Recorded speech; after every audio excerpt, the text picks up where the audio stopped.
الحمد للہ الحنان والمنان واشهد ان لا الہ الا اللہ الملک الدیان والصلاة والسلام علی حبیب الرحمن محمد المصطفى صاحب القرآن ثم الصلاة والسلام علی خلیفۃ السبحان محمد المہدی مبین الفرقان بعث اللہ کلاہما فی آخر الزمان صلی اللہ علیہما وعلی آلہما واصحابہما ما دام النیوان سبحان اللہ.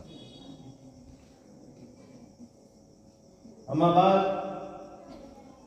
فقد قال اللہ تبارک وتعالی فی القرآن المجید والفرقان الحمید اعوذ باللہ من الشیطان الرجیم بسم اللہ الرحمن الرحیم سبحان الذي اسرى بعبده ليلا من المسجد الحرام الى المسجد الاقصى الذي باركنا حوله لنريه من آياتنا انه هو السميع البصير. وقال النبي صلى الله عليه وسلم اول ما خلق الله نوري.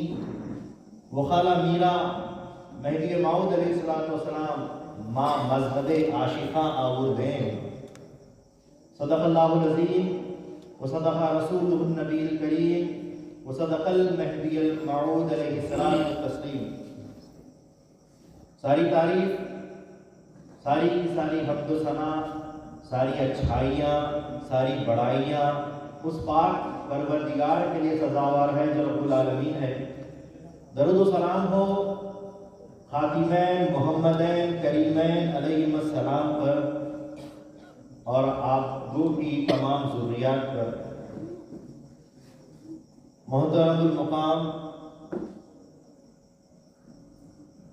مرشد علی پیر و مرشد الحاج سید آفتاب عالم صاحب قبلہ گاہی و دیگر معزز فقراء اکرام، دانشوران قوم، بزرگان قوم مہدویہ، نوجوانان قوم و ملت، عفت ماں خواتین، پیارے عزیز بچوں، السلام علیکم ورحمۃ اللہ وبرکاتہ.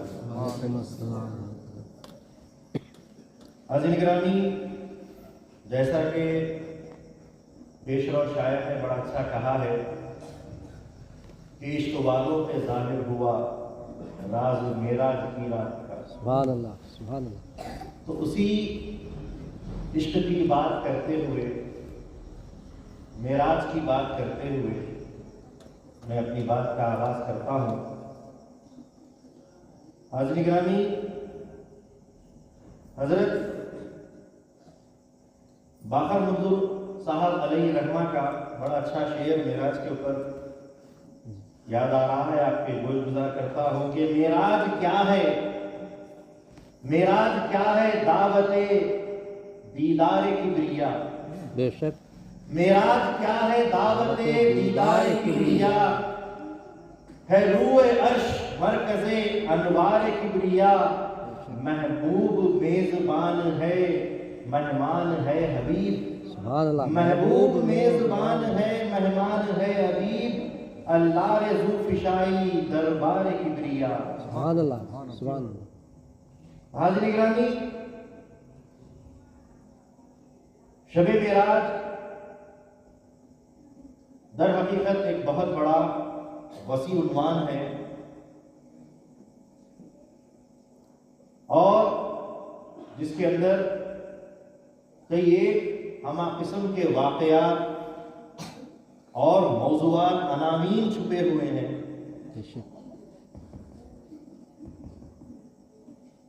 زمینی واقعات،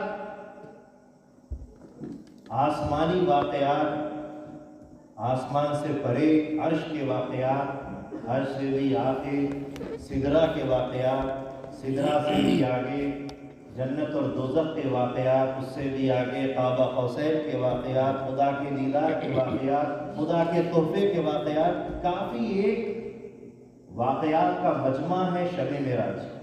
بے شک بے شک.